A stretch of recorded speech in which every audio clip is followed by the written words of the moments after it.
सारे कोड्स पता है सबको, कौन से होते हैं, किस लिए होते हैं? Code white, code red, hospital में फायर हो तो कोड रेड, बेबी मिसिंग है तो कोड पिंक, कार्डियक अरेस्ट है तो हाँ, वो आज का टॉपिक है कोड ब्लू।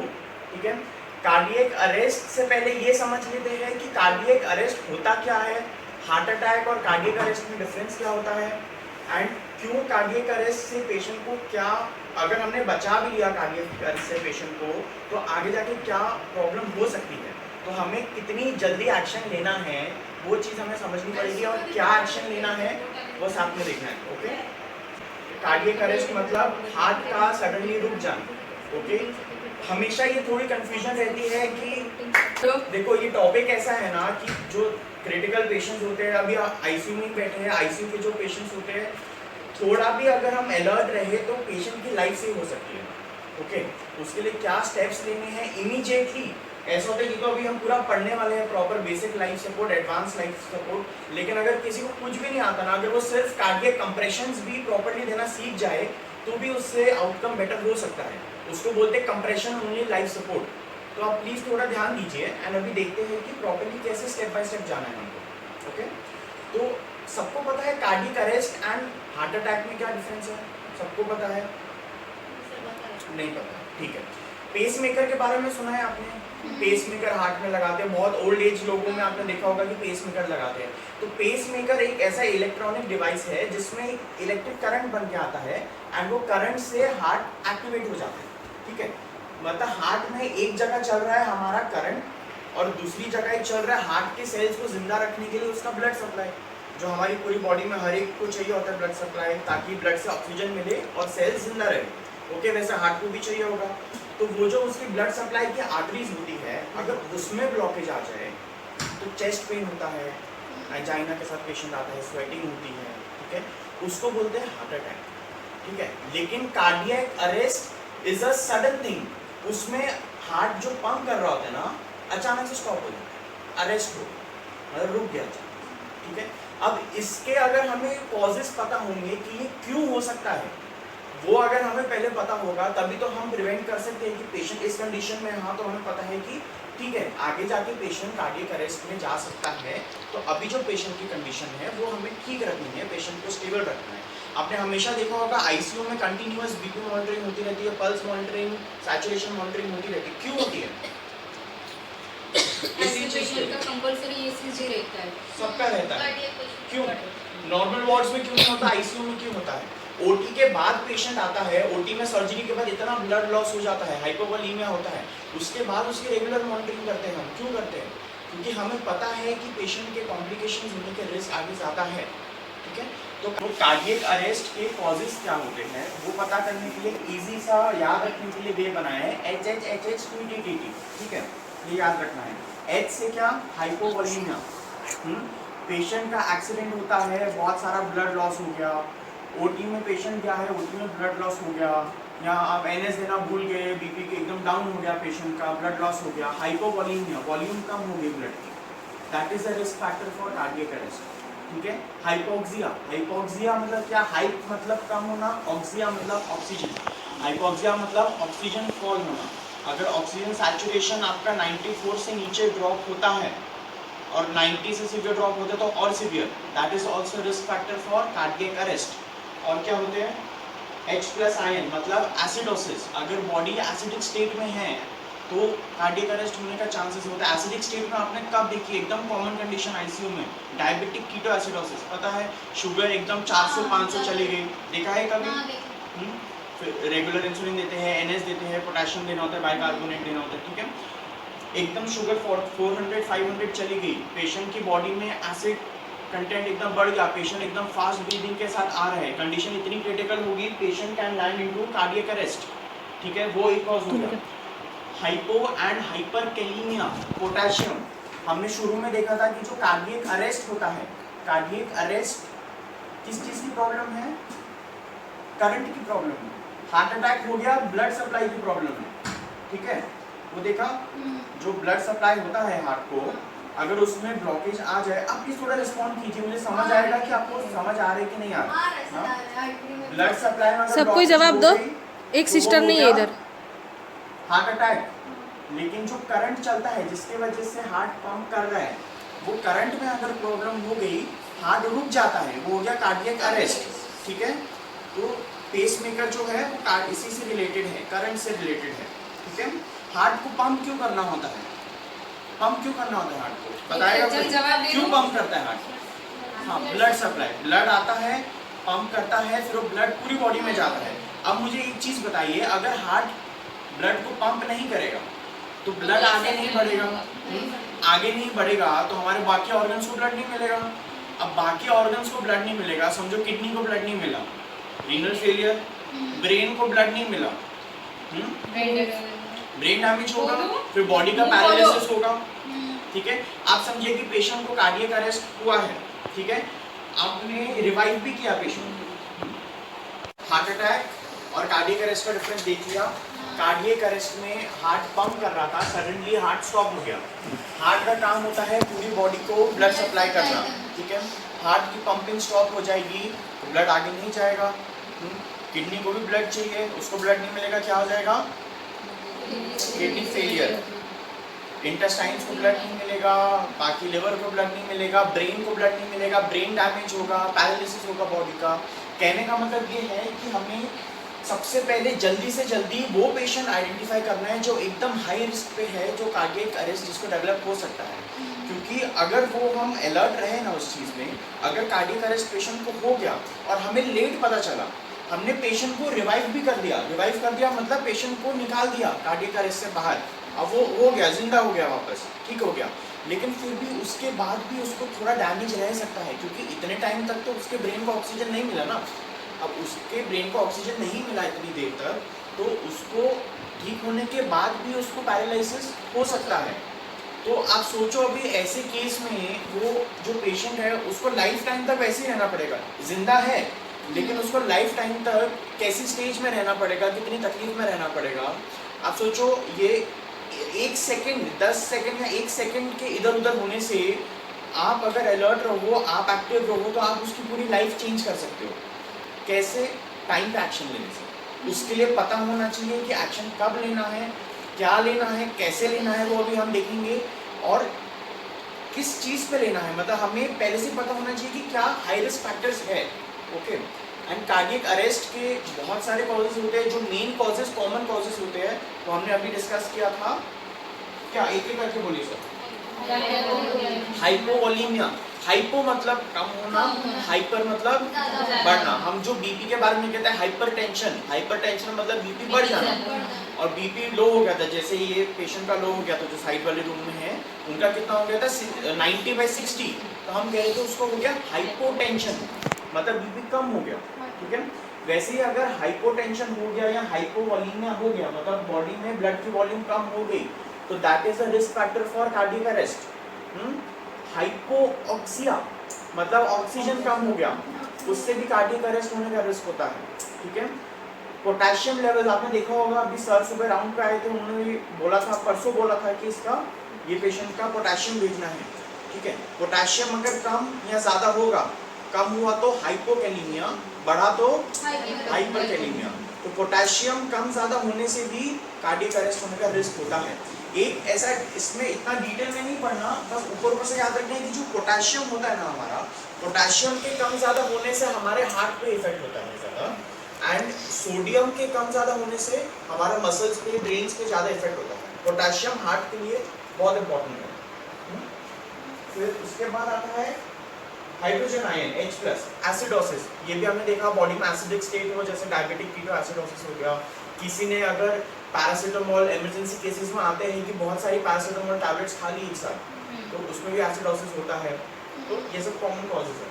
उसके बाद आता है टॉक्सिन्स। अभी पेशेंट आता है, ये कॉमन होता है उन पेशेंट्स में जो सुसाइड अटेम्प्ट करते हैं। टॉक्सिन मतलब फिनाइल पी ली, जो बेगॉन आता है वो पी लिया। जो फार्मर्स आपने देखा होगा वो पेस्टिसाइड यूज करते हैं, ऑर्गेनोफॉस्फोरस पेस्टिसाइड्स, ओपी, हाँ, तो ओपी भी खा लेते हैं, वो भी टॉक्सिन है, उससे भी कार्डियक अरेस्ट होने का रिस्क होता है। ठीक है, फिर बाकी जितने भी हमने पढ़ा था कि हार्ट अटैक से जो थ्रोम्बस बनता है ब्लड सर्कुलेशन में, इधर हार्ट के सर्कुलेशन में, उससे भी बाद में रिस्क होता है कार्डियक अरेस्ट होने का। ठीक है, वैसे ही जो लंग्स के ब्लड सप्लाई होता है उसमें भी अगर बीच में क्लॉट बन जाए तो भी रिस्क होता है कार्डियक अरेस्ट होने का। का। तो ये सब कॉमन कॉजेस है कार्डियक अरेस्ट। अभी हमने आइडेंटिफाई कर लिया कि ये एक पेशेंट है, हमें लग रहा है कि बहुत क्रिटिकल है, इसको कभी भी अरेस्ट हो सकता है। बीपी फ्लक्चुएट हो रहा है, ब्लड टेस्ट किए, इसके सोडियम पोटेशियम लेवल्स ठीक नहीं है, अभी बहुत मेजर ओटी हुई है। अभी ओटी का ड्यूरेशन जितना ज़्यादा होता है उतना हम ज़्यादा अलर्ट रहते हैं, क्योंकि जितनी ज़्यादा देर तक पेशेंट ओटी में रहेगा उतना ज़्यादा उसका ब्लड लॉस होगा। ब्लड लॉस होगा, बॉडी में ब्लड कम होगा, वॉल्यूम कम होगी, कार्डियक अरेस्ट का रिस्क होता है। इसलिए ये टॉपिक पढ़ना हमारे लिए इतना ज़रूरी है। एंड कार्डियक अरेस्ट का मेन मोटिव क्या है? ये है कि एक तो सारे ऑर्गन्स को ऑक्सीजन ठीक से जाना चाहिए। ओके, कार्डियक अरेस्ट से निकलने के बाद जो पोस्ट अरेस्ट सिचुएशन होगी पेशेंट की, वो ठीक होनी चाहिए। मतलब हमें जल्दी से जल्दी एक्शन लेना है, सारे ऑर्गन्स को सही ब्लड सप्लाई पहुंचना चाहिए। ओके, एंड अभी एक पेशेंट आता है, कार्डियक अरेस्ट है, ये हमें कैसे पता चलेगा? किसी को कोई बताना चाहता है?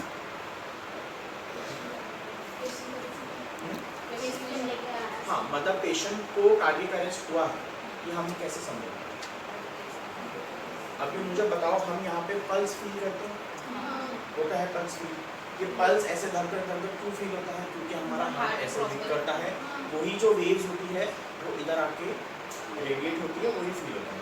अभी अगर अरेस्ट हो गया, हार्ट ही पंप होना बंद हो गया, हमें पल्स फील होगी? नहीं होगी। अगर 10 सेकेंड्स तक पल्स फील नहीं हुई, it is a sign of cardiac arrest. ठीक है, अगर पेशेंट पहले नॉर्मल था, अभी रिस्पॉन्ड नहीं कर रहा, you should think of cardiac arrest. ठीक है, पेशेंट ब्रेथलेस है, मतलब या तो है ही नहीं, ब्रेथ नहीं है, ठीक है, या फिर बहुत गैस्पिंग कर रहा है, सांस लेने में बहुत प्रॉब्लम आ रही है, ठीक है, या फिर सांस ले ही नहीं पा रहा, ठीक है, that is a sign of cardiac arrest. तो इसमें हम देखो हार्ट भी अफेक्ट हो रहा है, लंग्स भी अफेक्ट हो रहे हैं। तो दोनों को वापस रिकवर करने के लिए हमें क्या करना होगा? हमें करना होगा CPR। CPR का फुल फॉर्म होता है कार्डियो पल्मोनरी रिससिटेशन। कार्डियो मतलब हार्ट, पल्मोनरी मतलब लंग्स, रिससिटेशन मतलब जो भी बीमारी हुई है पेशेंट को, उसको इस चीज़ से वापस से ठीक करना। ठीक है, तो अभी हम CPR करेंगे, ये ध्यान रखना। CPR हमें सबको पता है, फुल फॉर्म भी पता है, लेकिन करते कैसे हैं, क्या स्टेप्स होते हैं, पहले क्या करना चाहिए, बाद में क्या करना चाहिए, शॉक कब देना है, कब नहीं देना है, ये ऑक्सीजन कब स्टार्ट करना है, ये सब देखते हैं। अभी एक होता है CPR के लिए मेनली हम दो चीज़ों में डिवाइड करते हैं। एक आप समझिए कि आप घर में रह रहे हैं, नॉर्मल बाजार में शॉपिंग करने गए हैं, सब्जी लेने गए हैं, आपने देखा कि मार्केट में एक पेशेंट है, नॉर्मल था, अचानक से गिर गया, आपने चेक किया, हाँ, एडल्ट्स में यहाँ पे चेक करते हैं पल्स, कैरोटिड, एंड छोटे बच्चों में जो 1 ईयर से कम होते हैं बच्चे, उनमें क्या करते हैं? चेक करते हैं, एंड 1 ईयर के बाद जो है कॉमनली उनमें कैरोटिड करते हैं। तो आपने एक पेशेंट देखा, एक सिनेरियो बता रहा हूँ आपको, आप मार्केट में गए हो शॉपिंग करने, एक पेशेंट नॉर्मल था, खड़ा था अच्छे से, अभी गिर गया, आपने चेक किया, हाँ सेमिनार अटेंड किया था, मुझे पता है, मुझे पल्स चेक करनी है, मुझे देखने के रिस्पॉन्ड कर रहा है कि नहीं कर रहा, ब्रीदिंग देखनी है, आपने देखा इन तीनों में से कुछ भी नहीं है, अब क्या दिमाग में आया? कार्डियक अरेस्ट, ये हो सकता है।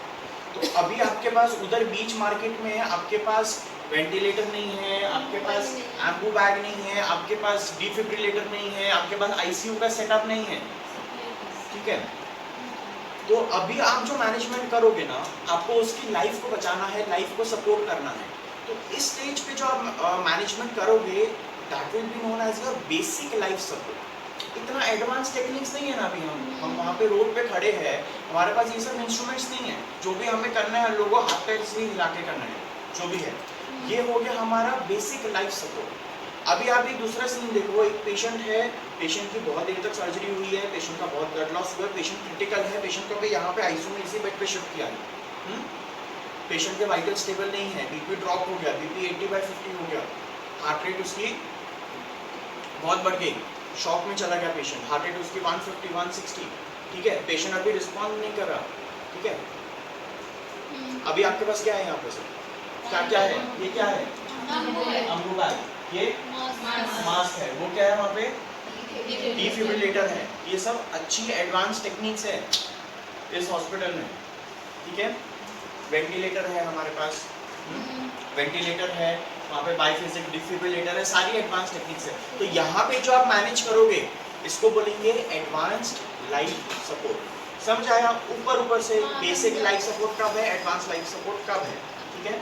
अभी हम देखते हैं कि सीपीआर क्या होता है, उसके स्टेप्स क्या होते हैं और कब करना चाहिए। मतलब जो बेसिक जो क्रिटिकल स्टेप्स होते हैं, सबसे पहले ये होता है कि you should always call for help, क्योंकि एक इंसान के करने वाली चीज़ नहीं है। अगर एक कोई चेस्ट कंप्रेशंस दे रहा होगा तो उसको फिर ब्रीदिंग के लिए भी कोई चाहिए। Always call for help, chest compression किधर देंगे वो सब करेंगे, ठीक है। कॉल फॉर हेल्प, ठीक है। फिर उसके बाद सीपीआर की मैं आपको बेसिक स्टेप्स बता रहा हूँ, बाद में पढ़ेंगे अभी अच्छे से। सीपीआर करना है, ठीक है। फिर उसके बाद प्रॉपर मेडिकल मेजर्स लेने हैं जो हॉस्पिटल में होंगे उसके, ठीक है। उसके बाद वो अरेस्ट से रिससिटेट हो जाएगा। उसके बाद पोस्ट अरेस्ट मेजर्स वो क्या क्या लेने होते हैं, तो ये सब है, ठीक है। सीपीआर में ऑलवेज रिमेंबर बेसिक याद रखने की ट्रिक है CAB, कैब बुक करते हैं ना हम लोग, ठीक है। CAB, C से कंप्रेशन, चेस्ट कंप्रेशन, ठीक है। A से एयरवे, एयरवे मतलब जहाँ से हमारी सांस जाती है वो हो गया हमारा एयरवे। B से ब्रीदिंग, ठीक है। अब ब्रीदिंग कैसे होता है, माउथ टू माउथ होता है, माउथ टू नोज होता है, एम्बू बैग लगा के होता है, ठीक है। ब्रीदिंग बहुत सारे उसके मेथड्स हैं, ठीक है। तो पहले स्टेप बाय स्टेप जाएंगे। पहले सबसे पहले देखते हैं कि हमें करना क्या है, ये देख लो, बाद में लिख लेना, बाद में लिख लेना चलेगा, अभी यहाँ पे ध्यान दो सब लोग। पेशेंट है, एडल्ट पेशेंट में थोड़ा सा अलग मैनेजमेंट होता है, पीडियाट्रिक बच्चे में थोड़ा सा डिफरेंट होता है, तो अभी हम देखेंगे। अभी एडल्ट पेशेंट है, ठीक है। एडल्ट पेशेंट है, वो चला गया कार्डियक अरेस्ट में। आपको पता है कार्डियक अरेस्ट कैसे डिटेक्ट करना है। अभी पेशेंट चला गया आपका कार्डियक अरेस्ट में, ठीक है। सबसे पहले क्या करोगे, सबसे पहले always call for help, 108 dial करो। अगर हॉस्पिटल में है तो कोड ब्लू कहना है, सबको कॉल करके एक्टिवेट करना है, कॉल फॉर हेल्प इमीडिएटली। फिर सीपीआर स्टार्ट कर देना है। वो कैसे करेंगे अभी देखेंगे, लेकिन सबसे पहले कॉल फॉर हेल्प, ठीक है। ये हो गया एडल्ट्स के लिए। छोटे बच्चों के लिए क्या करना है, छोटे बच्चों के लिए ये चीज़ है कि अगर बच्चे को कार्डियक अरेस्ट है, बच्चा कॉन्शियस नहीं है, रिस्पॉन्ड नहीं कर रहा है, अगर आपने देखा है उस बच्चे को कि अभी नॉर्मल था और अभी जाके वो कोलैप्स हुआ है, ठीक है। अगर ऐसा है, सेम वही करना है, सबसे पहले कॉल फॉर हेल्प, उसके बाद हमारा सारा मैनेजमेंट करेंगे। लेकिन अगर आपने बच्चे को देखा नहीं है, मतलब दैट इज योर अनविटनेस्ड कोलैप्स, अगर आपने बच्चे को देखा नहीं है तो सबसे पहले 2 मिनट के लिए हम सीपीआर देंगे, उसके बाद हम कॉल करेंगे, फिर वापस से सीपीआर कंटिन्यू करेंगे। बच्चों में बस एक ये छोटा सा डिफरेंस आता है, क्योंकि बच्चों में क्या होता है कि कॉमनली जो कोलैप्स होने के चांसेस होते हैं ना, वो हमारे लंग्स की प्रॉब्लम की वजह से होते हैं, ठीक है। कार्डियक अरेस्ट की वजह से भी होते हैं, लेकिन लंग्स की जो बीमारियां होती है वो ज़्यादा कॉमन है। इसलिए हम बच्चों में अगर हमने देखा नहीं है, उसको गिरते हुए हम आए, अचानक से देखा गिरा हुआ है, पहले 2 मिनट का सीपीआर देंगे, फिर हम हेल्प के लिए कॉल करेंगे, फिर वापस से सीपीआर कंटिन्यू करेंगे। फिर जब हमारी जो मेडिकल टीम आएगी फिर प्रॉपर हमारा हम एडवांस मैनेजमेंट करेंगे। अगर हॉस्पिटल में है या फिर अगर बेसिक मैनेजमेंट हम कर रहे हैं तो एम्बुलेंस आएगी, हॉस्पिटल में लेके जाएगी और सीपीआर कंटिन्यू रहेगी, ठीक है। कोई भी पॉइंट में चेस्ट कंप्रेशन स्टॉप नहीं करनी है, क्योंकि हार्ट अपने आप पंप नहीं कर पा रहा है, हम हार्ट से चेस्ट कंप्रेशंस दे के ही उसको रिवाइव करने की कोशिश करेंगे। हार्ट पंप नहीं कर रहा है, अगर हम चेस्ट कंप्रेशन देंगे तो हम आर्टिफिशियली बाहर से हार्ट को पंप कर रहे हैं, ओके। अभी हमने क्या देखा था, सीपीआर का मेन था कैब, CAB, C से क्या था, चेस्ट कंप्रेशन, A से एयरवे, B से, ठीक है। तो अभी देखेंगे चेस्ट कंप्रेशंस कैसे देने हैं। चेस्ट कंप्रेशंस एडल्ट में देनी है तो हमारी जो ये बोन होती है इसको बोलते हैं स्टर्नम, ठीक है। स्टर्नम जहाँ खत्म होती है लोअर पार्ट पे, क्योंकि हम देखेंगे इसके ही पीछे की साइड पे कहीं हार्ट होता है हमारा, तो हम इधर अगर कंप्रेशन देंगे तो हार्ट को प्रॉपर्ली धक्का मिलेगा और ब्लड फ्लो चालू हो जाएगा। तो चेस्ट कंप्रेशन देने के लिए लोअर 1/3 ऑफ स्टर्नम यहाँ पे देंगे, ठीक है। 1 मिनट के टाइम में आपको 100 से लेके 120 तक कंप्रेशंस देने हैं, ये याद रख लो। 100 to 120 लिख लो, ये 100 to 120 ये याद रखना है, इतने कंप्रेशंस देने ही है। अभी कंप्रेशन देने के लिए हमारे पास अभी मैनेजमेंट नहीं है, तो हम ये समझेंगे कि ये हमारा पेशेंट है यहाँ पे स्टर्नम है इसका पेशेंट का, ठीक है। पेशेंट ऐसे लेटा हुआ है, ये चेस्ट है उसकी, स्टर्नम है इधर, लोअर पार्ट ऑफ स्टर्नम है, ठीक है। कंप्रेशन देते समय, कंप्रेशन देंगे तो ये दबेगा।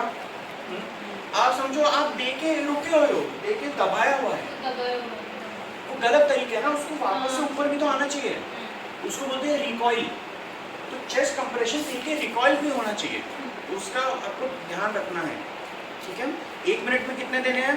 100। रिकॉइल होना चाहिए, उस चीज़ का ध्यान रखना है।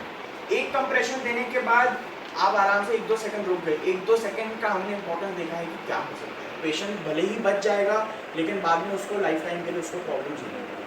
तो 1-2 सेकंड भी वेस्ट नहीं करने हैं। जितने कम पॉज ले पाओ आप उतना कम पॉज लेना है। मैक्सिमम टाइम अपना यहाँ पे प्रोडक्टिव टाइम यूज़ करना है, ठीक है। फिर उसके बाद ब्रीदिंग का देखते हैं। अभी चेस्ट कंप्रेशन देने कैसे हैं।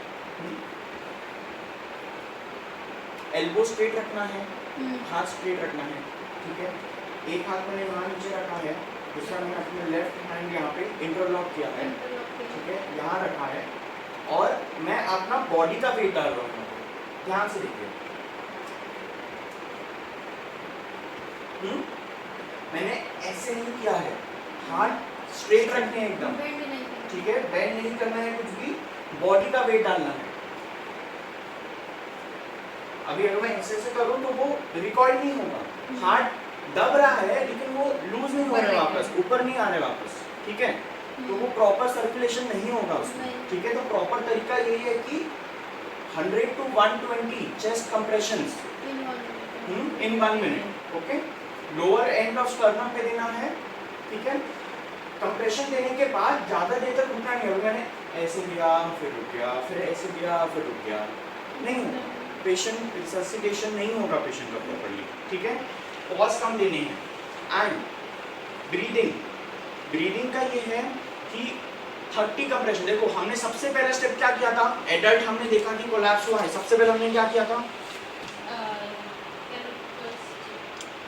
वो हमको पता चल गया, पल्स चेक किया हमने, कॉन्शियसनेस देखा, ब्रीदिंग देखी है कि नहीं है। उसके बाद हमने क्या किया, सबसे पहले कॉल फॉर हेल्प, ठीक है। इतने टाइम तक हमने वेट रखा है, बॉडी का वेट डाला है, ठीक है। और पेशेंट के ऊपर ऐसे पूरा गिर नहीं जाना है, क्यों? क्योंकि बाद में हम उसको ब्रीदिंग से सांस देने वाले हैं, तो उसको चेस्ट को राइज होना चाहिए। अगर हम बॉडी का वेट उस पर डाल देंगे तो वो उसकी चेस्ट राइज नहीं होगी प्रॉपर्ली, वेंटिलेशन नहीं होगा। कंप्रेशन भी इंपॉर्टेंट है, वेंटिलेशन भी इंपॉर्टेंट है। वेंटिलेशन मतलब हम कितना सांस दे रहे हैं पेशेंट को, ठीक है। ये हमने देखा कंप्रेशन 1 मिनट में 100 to 120, ठीक है। अभी ब्रीदिंग देनी है। अभी देखते हैं बेसिक लाइफ सपोर्ट। मार्केट वाला पेशेंट है, रोड पे है, गिरा हुआ है, बेसिक लाइफ सपोर्ट। आपने चेस्ट कंप्रेशन स्टार्ट कर दी, पेशेंट का कोई रिलेटिव है, हमारे पास एम्बू बैग नहीं है, वेंटी नहीं है, कुछ नहीं है, बेसिक लाइफ सपोर्ट। पेशेंट को देना है माउथ टू नोज ब्रीदिंग या माउथ टू माउथ ब्रीदिंग। वो कब देना है, 30 कंप्रेशंस हो जाए, 30 कंप्रेशंस हो जाए तो 2 ब्रीदिंग, ठीक है। 30 कंप्रेशंस हो जाए तो 2 ब्रीदिंग देनी है, एडल्ट्स में भी और बच्चों में भी, ठीक है। अभी हमेशा हमें पता है बच्चों में थोड़ा कभी ना कभी कुछ ना कुछ अलग होता ही है, ठीक है। एडल्ट्स में भी रेशियो क्या रहा हमारा, 30:2। कंप्रेशन टू वेंटिलेशन रेशियो कितना है, 30:2। 30 क्या है उसमें, चेस्ट कंप्रेशन, 2 क्या है, ब्रीदिंग, वेंटिलेशन। तो compression to ventilation ratio in adults is 30:2. In children it is same 30:2 when one rescuer is present. मतलब अगर एक ही इंसान है चेस्ट कंप्रेशन देने के लिए तो वो 30 कंप्रेशन देगा, ठीक है। और 30 कंप्रेशन होने के बाद 2 बार उसका ये होगा ब्रीदिंग, वेंटिलेशन। लेकिन अगर कंप्रेशन करने के लिए 2 इंसान हैं तो 2 इंसान है तो दोनों को काम पे लगाओ, समझ रहे ना। अभी ये करते से भी कोई थक जाएगा तो वो स्लो हो जाएगा तो हमारा इतना प्रॉपर नहीं हम रिवाइव कर पाएंगे पेशेंट को। तो चिल्ड्रन के टाइम पे अगर 2 रेस्क्यूअर्स है विक्टिम के लिए तो रेशियो हमारा हो जाता है 15:2, मतलब 15 कंप्रेशन होने के बाद 2 ब्रीदिंग।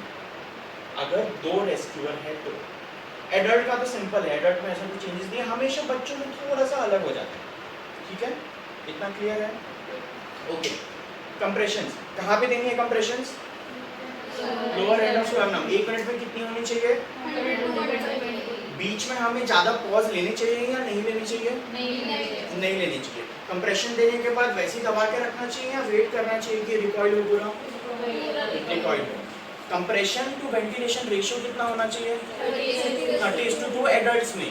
बच्चों में सेम। अगर 2 लोग हैं चेस्ट कंप्रेशन देने के लिए तो 15:2, एक ही है तो नॉर्मल हमारा 30:2, ठीक है। और 1 मिनट में 100 to 120 कंप्रेशन।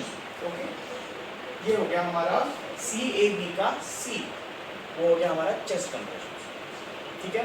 अभी आते हैं देखते हैं एयरवे, ठीक है। उससे पहले हम जब ब्रीदिंग दे रहे थे ना, अभी हमें कैसे पता चलेगा कि ब्रीदिंग प्रॉपर्ली हो रही है कि नहीं हो रही है?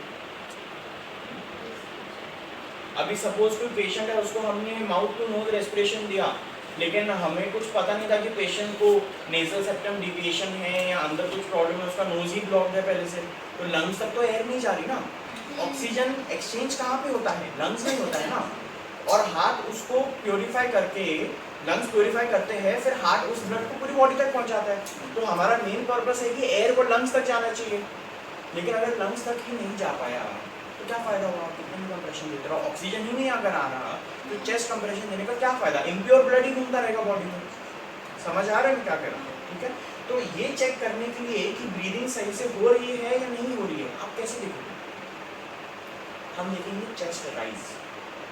पेशेंट लेटा हुआ है, हम यहाँ से ब्रीदिंग ले रहे हैं, पेशेंट की चेस्ट ऊपर आ रही है, मतलब हाँ लंग्स तक हवा जा रही है, मतलब हमारी टेक्निक सही है। ओके, फिर उसके बाद देखते हैं एयरवे। एयरवे में क्या होता है? पेशेंट लेटा हो, अच्छी मामला,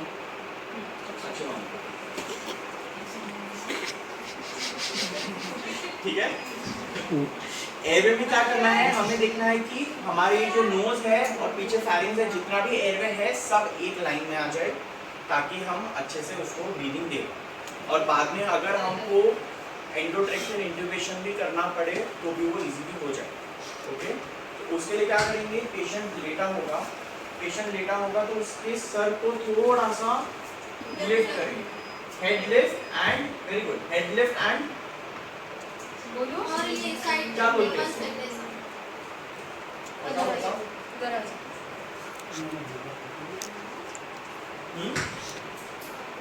head tilt and chin lift. Head tilt कर रहे हैं और चिन लिफ्ट करते हैं थोड़ा सा, ठीक है। अच्छा मामा, आपकी परमिशन मिलेगी? थोड़ा बताना था सबको कैसे करना है, बता सकता हूँ? हाँ, तो बेसिक लाइफ सपोर्ट में हमने जो मार्केट वाला चीज देखा था उसमें हमने दिया माउथ टू नोज ब्रीदिंग या फिर माउथ टू माउथ ब्रीदिंग, ठीक है। लेकिन यहाँ पे अभी पेशेंट है, ओटी से आया है, हॉस्पिटल है, यहाँ पे हमारा एडवांस लाइफ सपोर्ट होगा। ओके, हमारे पास फेस मास्क है, एम्बू बैग है। अभी तक हमने लोअर एयरवे सिक्योर नहीं किया है, हमने इंट्यूबेट नहीं किया है पेशेंट को, ठीक है। हम अभी भी इसी फेस मास्क ही यूज़ कर रहे हैं। तो फेस मास्क कैसे यूज़ करना है, उससे पहले हमें देखना है। CAB देखा था, C क्या है उसमें? ब्रीदिंग। तो एयरवे में क्या करना है? पहले हमको हेड को टिल्ट करना है, ठीक है, ठीक है, हेड को टिल्ट करना है थोड़ा सा। ये फेस मास्क है हमारा, ओके। फेस मास्क लगाने का तरीका होता है, उसको बोलते हैं CE टेक्निक। ये हाथ जो मेरा दिख रहा है ये C की शेप में रहेगा, और ये 3 उंगली है मेरी, ये होगी E, तो ठीक है। ये फेस मास्क है मेरा, ये आ गया यहाँ पे C, और ये जो E है ये हमारा फिंगर्स 3 जाएगी यहाँ पे जॉ के यहाँ, समझ आया? एक बार हम फिर से एक बार इसको होल्ड करके देखेंगे वापस। तो ये हमने फेस मास्क लगाया है, ठीक है, हेड टिल्ट किया हमने। फेस मास्क क्या है? फेस मास्क को ना पुश नहीं करना है, फेस मास्क को नीचे पुश नहीं करना है, उल्टा जो नीचे जो चिन है ना, वो चिन को, हाँ, चिन को मास्क के अंदर लेके आना है, ठीक है। इसको बोलते हैं चिन लिफ्ट, ठीक है। तो head tilt and chin lift, ये टेक्निक करके एयरवे एकदम लाइन में आ जाता है, इजी हमें ब्रीदिंग देना, ऑक्सीजन देना इजी रहेगा। तो ये मास्क हमने अप्लाई किया है, साथ में हम अटैच करेंगे इसमें Anbu bag, okay. Hospital setup में है तो उसको ऑक्सीजन के साथ कनेक्ट करेंगे। ठीक है, ये हो गया हमारा चेस्ट कंप्रेशन देख लिया, एयरवे देख लिया एंड ब्रीदिंग। ब्रीदिंग में दो चीज़ें हैं, या तो हमने इंट्यूबेशन पेशेंट का किया है या तो नहीं किया है। अगर हमने पेशेंट का इंट्यूबेशन नहीं किया है तो कंप्रेशन टू वेंटिलेशन रेशियो कितना रहेगा? 30:2। एडल्ट्स में, बच्चों में कितना रहेगा? 30:2। ठीक है, लेकिन BLS में हमने देखा अगर 2 रेस्क्यूअर्स है तो 50:2। ठीक है, वैसे ही अगर मास्क है, बैग एंड मास्क वेंटिलेशन है तो भी हमारा रेशियो रहेगा 30:2। लेकिन अगर इंटेंसिविस्ट आए हैं, आपके एनेस्थेटिस्ट आए हैं, उन्होंने इंट्यूबेट करके पेशेंट का एयरवे सिक्योर किया है, ठीक है, एंडोट्रेकियल ट्यूब डाली है, फिर एम्बू कनेक्ट किया है, तो कितना रेशियो होगा? तो हमारा रेशियो होगा एवरी, पता है किसी को? एवरी 6 सेकेंड्स में एक ब्रेथ देगी। 6 सेकंड में एक ब्रेथ देगी, मतलब 1 मिनट में कितनी होगी? हर 6 सेकंड में हम एक ब्रेथ दे रहे हैं, तो 1 मिनट में कितनी ब्रेथ होगी? 1 मिनट में कितने सेकंड होते हैं? 60। अगर 6 सेकंड में एक ब्रेथ है तो 60 सेकंड में कितनी ब्रेथ है? पता नहीं। अरे बताओ, 10 ना? हाँ, तो अगर हम लोअर एयरवे सिक्योर कर रहे हैं, इंट्यूबेशन किया है, तो हमारा कितना हो जाता है रेशियो? हम 1 मिनट पे हम कितनी देते हैं? 10 ब्रेथ्स देते हैं, ठीक है। लेकिन अगर लोअर एयरवे हमने सिक्योर नहीं किया है, इंट्यूबेट नहीं किया है पेशेंट को, तो हम रेशियो उतना ही रखते हैं जो है हमारा 30:2। मतलब 30 कंप्रेशंस देने पे 2 ब्रेथ्स देनी है। ओके, इसके साथ में और एक इम्पॉर्टेंट चीज़ ये है कि अभी क्या है, सब पेशेंट को रिवाइव करने में लगे हुए हैं। ये बहुत इंपॉर्टेंट चीज़ है, ये प्रैक्टिकल चीज़ है, जो गलतियाँ हो जाती है सबसे। पेशेंट को रिवाइव करने में लगा हुआ है, जो इंसान चेस्ट कंप्रेशंस दे रहा है और एक दूसरा इंसान पेशेंट को इंट्यूबेट करने का ट्राई कर रहा है, नहीं हो पा रहा है, और जो भी प्रॉब्लम हो रही है, चेस्ट कंप्रेशंस किसी भी हाल में स्टॉप नहीं होने चाहिए। Chest compressions should be continue till the end, जब तक पेशेंट रिवाइव नहीं हो जाता या जब तक हम डिफिब्रिलेट करना नहीं स्टार्ट कर देते, ठीक है। तो एयरवे जैसे भी सिक्योर हो रहा हो, चेस्ट कंप्रेशंस हमें स्टार्ट करनी ही चाहिए, ठीक है। अभी उसके बाद हम नेक्स्ट स्टेप देखते हैं। नेक्स्ट स्टेप है हमारा डिफिब्रिलेशन, उसमें क्या करना है अभी देखिए, ठीक है। एक में थे पेशेंट, हमने देखा नॉर्मल था, पेशेंट गिर गया, अचानक से कोलैप्स हो गया। सबसे पहले हमने क्या किया था, इमरजेंसी नंबर कॉल करने के लिए बोला था 108। उनकी टीम आएगी, सारे लेके आएगी, डिफिब्रिलेटर लेके आएगी, इंस्ट्रूमेंट्स लेके आएगी, ऑक्सीजन मास्क लेके आएगी, सब लेके आएंगे। एम्बुलेंस भी होगी, एम्बुलेंस में लेके मेन हॉस्पिटल में जाएंगे, वहाँ पे उनका एडवांस लाइफ सपोर्ट होगा, ठीक है। तो अगर बेसिक लाइफ सपोर्ट कुछ जगह ऐसे होते हैं, कुछ सोसाइटीज़ में होता है या गार्डन्स में, पार्क्स में ऐसे होता है कि उनके पास एक डिफिब्रिलेटर नॉर्मल होता ही है। अब डिफिब्रिलेटर मतलब क्या? डिफिब्रिलेटर ये होता है कि ये तो हमारा मैनुअल हो गया, ये हो गया मैनुअल, ये हम एडवांस लाइफ सपोर्ट के लिए यूज़ करते हैं, ये हमारा मैनुअल डिफिब्रिलेटर है। लेकिन जो बेसिक लाइफ सपोर्ट के लिए यूज़ करते हैं, जो हमारे कुछ सोसाइटीज़ में हो सकता है, कुछ शॉप्स में हो सकता है, मॉल्स में होता है, वो होता है हमारा AED, that is automated electrical defibrillator. वो यूज़ करते हैं हम बेसिक लाइफ सपोर्ट। बेसिक और एडवांस के बीच में डिफरेंस पता है सबको? ठीक है। वो AED हम यूज़ करते हैं बेसिक लाइफ सपोर्ट के लिए, एडवांस लाइफ सपोर्ट के लिए हम यूज़ करते हैं ये, इस मशीन को क्या बोलते हैं? डिफिब्रिलेटर। कौन सा डिफिब्रिलेटर? डिफिब्रिलेटर तो वो भी था, ये है मैनुअल डिफिब्रिलेटर, क्योंकि हमें इसमें अपने हाथ से सेटिंग एडजस्ट करनी पड़ेगी। अब ये एडवांस इसलिए है क्योंकि इसको समझने के लिए एक्सपर्टीज चाहिए, जो कि एक्सपर्ट टीम है वो सब आप लोग हैं, ठीक है। तो इसको समझने के लिए एक्सपर्ट टीम चाहिए, इसलिए ये है हमारा एडवांस्ड में यूज़ करने वाला, दैट इज़ मैनुअल डिफिब्रिलेटर। और हमारा बेसिक लाइफ सपोर्ट में जो यूज़ करते हैं वो होता है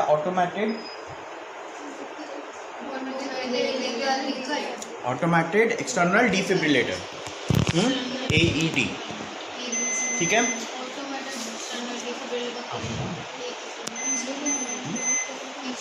ठीक है। डिफिब्रिलेटर अगर हमें पता नहीं है कि हमें कितना शॉक देना है, ठीक है, देखिए चेस्ट कंप्रेशन, ब्रीदिंग